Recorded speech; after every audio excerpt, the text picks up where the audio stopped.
But I don't think there's another state that kind of has what we have in terms of our ag industry and how committed and united we are. And I think that's important. I think what you see in that room are leaders in multiple industries: cattle industry, the food production industry, the beekeeping organizations.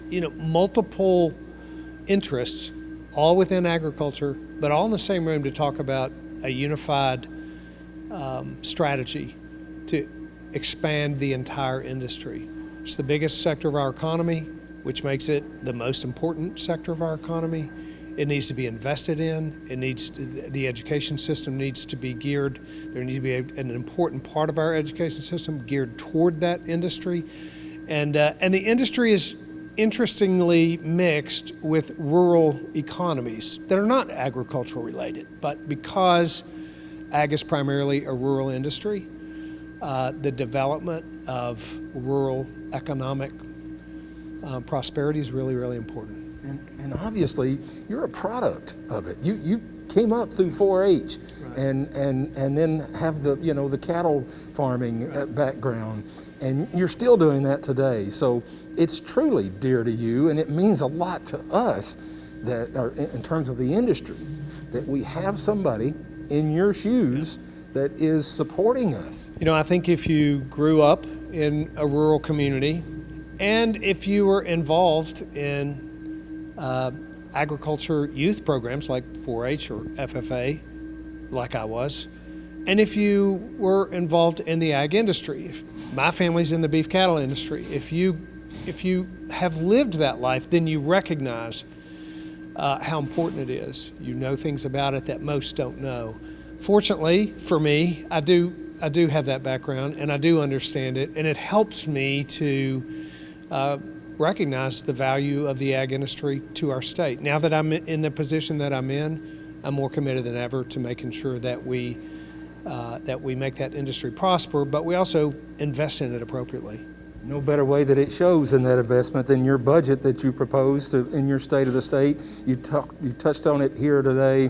The broadband is just incredible. No other state has invested that kind of much. That kind of dollars at one time, I think, and it's showing.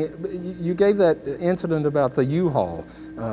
Folks are moving into Tennessee. A lot of folks are moving around in this country right now, and coronavirus prompted that. Leaving cities, leaving states, moving to other places that they see are more desirable, and Tennessee's one of those places. We're one of the leading states in the country for inbound traffic of folks that want to move and live somewhere else.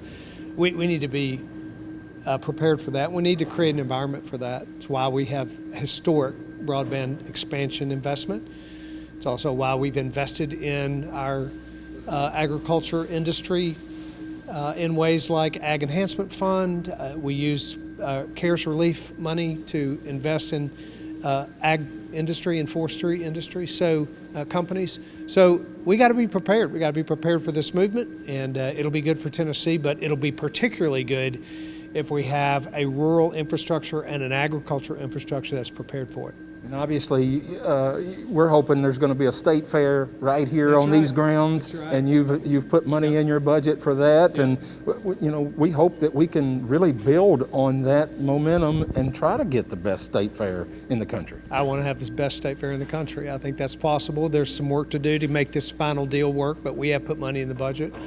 I've showed calves right across the way, and would love that to be a bigger, more expansive, nationally recognized state fair, in part not just because it would benefit Tennessee, but it also elevates the ag industry, which is really important. And last thing, I know we're all seeing a light at the end of the tunnel here, but it's been tough. You just said a while ago you lost somebody a couple of weeks ago. We all are losing people. We've lost people, but good things come out of tragedies, and not to downplay this tragedy at all. We should never do that, but it is transformational.